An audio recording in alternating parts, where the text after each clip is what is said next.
folks, welcome back to another episode of The Fallen Badge. Our episode today is going to be the murder of Corporal Keith Crenshaw, Eupora, Mississippi Police Department.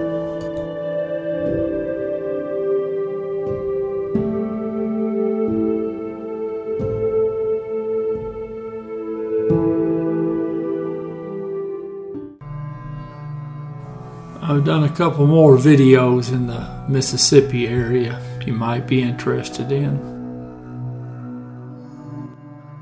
Corporal Crenshaw had 10 years on with the Eupora Police Department, which is located there in Webster County. Now, Webster County is located in the north central part of Mississippi. So he'd been around. He kind of knew the lay of the land.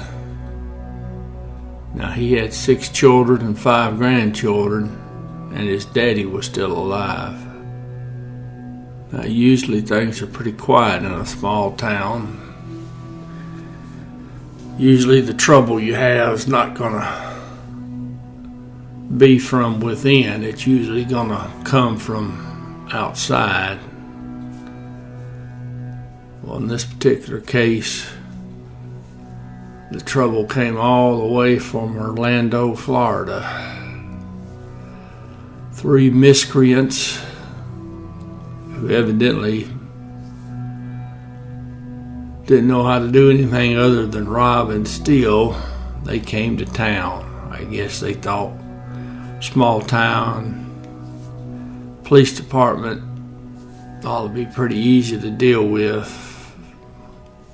Bad guys sometimes don't realize that, it may be a small police department, but there's also a sheriff's department and a highway patrol, and their addition and subtractions evidently not too good. It's October 23rd, 2013. It's about 8 or 8:30 in the morning. It's a Thursday, so everybody's just moving around, getting going. Now, the CB&S Bank, which is over off of Fox Avenue there in the middle of town, employees are pulling up and getting ready to go into the bank, opening up for business. Now, there's a black Nissan sitting in the parking lot. There's 3 fellas sitting in it,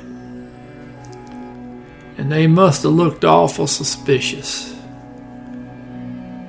because as the employee is walking to go in the bank, now I'm just assuming the employee probably parked in the back and probably went in that rear door of the bank.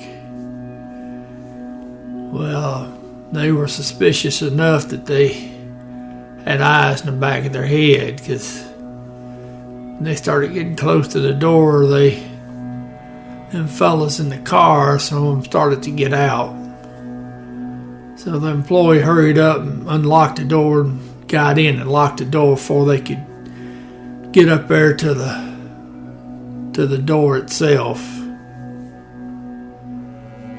So them fellas, they ran back to their Nissan and they left the bank area. Now, I don't know if there's any guns seen or not, but there was enough to what happened that they called the police. Police made the scene, and they figured it must have been an attempted bank robbery. Now, it was all quiet for just a little while. They done put out a bolo on that black Nissan. Gave a description of the 3 fellas that were in the car. They didn't know where they'd went, but everybody was sure figuring that they's up to something. And if that's what they were thinking, they were right. Now, there's only really three main routes there around Eupora. You got Roan Avenue. It runs east and west, and it cuts right through the center of town. Then you got Highway 9. Now that's a north-south running state highway, and it runs right through the middle of town. And both Roan Avenue and Highway 9, they both run into Highway 82, which is south of town.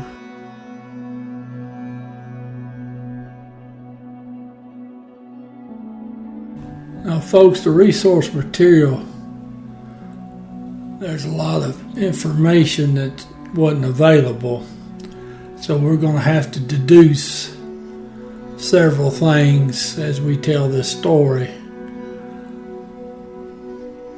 Now, I believe that when the three suspects left the bank, I believe they hit West Roan Avenue and went westbound and hit 82, and then continued westbound along 82. Because now where they're going is they're heading up to Grenada. Evidently that was the second part of their master plan. It's either that or when the bank failed, they just said, well, okay, we'll flip a coin and go to Grenada. Either way, I'm pretty sure they went west on 82. Now the question then is did they go north up Highway 51 and go into Grenada, or did they go 55 northbound on the interstate? Now the reason I'm willing to bet a quarter that they went westbound on 82 and then probably northbound on 55 into Grenada is because after they commit that robbery in Grenada, they're going to come back, I'm pretty sure, on 55 and then go back eastbound on 82. So whatever their plan was, it wasn't a very good one because they just kept backtracking along the same trail. But in any event, that's a good 50-minute drive or so to get to Grenada from Eupora. However they did it. Now they get up to Grenada and they hit a check cashing place. I don't know which one they hit because now Grenada has got more than a couple check cashing locations. But they hit one of them. I don't know how much money they got.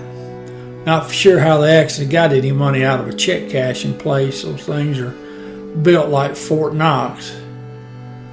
I worked 2 robberies involving check cashing places, and both of them it was an inside job, but that's for another time. In any event, they committed an armed robbery up in Grenada. Now, when they leave the jurisdiction, all I know for sure is that the Mississippi Highway Patrol got in behind them in Montgomery County, which Montgomery County is the next county west of Webster.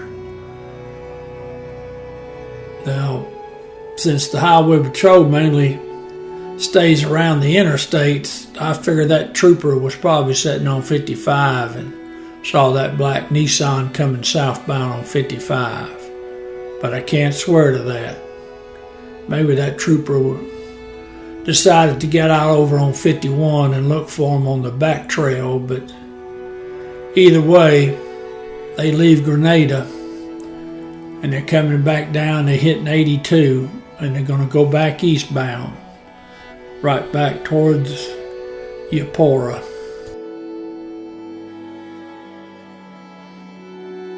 Now, my understanding from the resource material is that the state trooper, he stayed behind the black Nissan once it got on to Highway 82, but now he wasn't in a pursuit. He was more like observing the vehicle, which generally means he didn't have his lights and siren on. He was just staying behind them. Now, I've seen that more than a couple times with state police. If they run across something that they didn't have anything to do with, they're not real keen on jumping in the middle of it because they don't know if it's legit or not, I guess. But now that has nothing to do with individual troopers. That's just their agency. That's how they operate. But they stayed with him, which is what he's supposed to do. So they coming eastbound on 82. And another jurisdiction gets involved. Now, I don't know if it was Montgomery County Sheriff's Department or Webster County Sheriff's Department. But somebody got in behind them on 82 and went lights and sirens. So now we had a pursuit. So now we've got at least 2 cars, if I understand the resource material, and then you've got the trooper. So now they're approaching that exit there for Highway 9, which is that north-south running highway that goes into Eupora. Now my understanding is that Eupora police, they've got the exit blocked so the suspect vehicle can't get off the exit. He's going to have to stay on 82. Now Corporal Crenshaw, he's going to deploy the stop sticks. And he's going to deploy them east of where the exit is. So the suspect vehicle would have to have passed the exit because he can't get off there.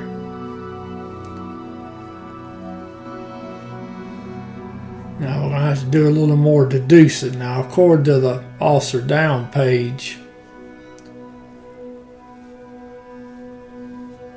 the incident's going to occur at the second light pole east of the exit. So when Corporal Crenshaw puts the stop sticks down and he pulls them across Highway 82, the suspect vehicle,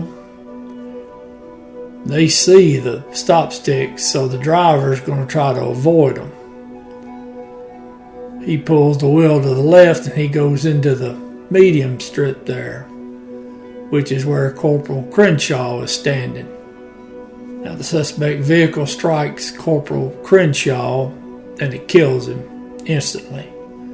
Now the suspect vehicle continues along the median because I don't know what their speed was, but I'm sure that they were rolling. They continued eastbound after the impact point with Corporal Crenshaw, and they strike that light pole. It's a metal light pole. Now, when the suspect vehicle strikes that light pole, one of the occupants is ejected from the vehicle and he dies instantly. The 2 suspects in the vehicle are critically injured. Now, they take both of them to the hospital. One of those 2 dies at the hospital a day or 2 later. And then they later sued the city of Eupora and the estate of Corporal Crenshaw for lack of medical care for their deceased relative. Now, the one suspect that survives, he goes to trial and he's convicted of armed robbery and then 1 count of second-degree murder. Because I believe most everyone was in agreement that the suspect probably wasn't trying to hit Corporal Crenshaw, even though to me they've committed a violent felony, and whether they meant to run over Corporal Crenshaw or not, to me that's still the first degree. But in any event, the suspect took a plea deal. He got second-degree murder, 40 years, and then 40 years for the armed robbery. Now, they were served concurrently, which means the suspect only has to do one of the 40 years. If they'd have sentenced him consecutively, then he would have done 80 years. It'd been 40 plus 40. In this case, he did 40. Now, supposedly he's going to do day for day. But now, I don't know. 40 years he can get out. And Corporal Crenshaw will still be dead. And his kids and his grandkids aren't going to have many more.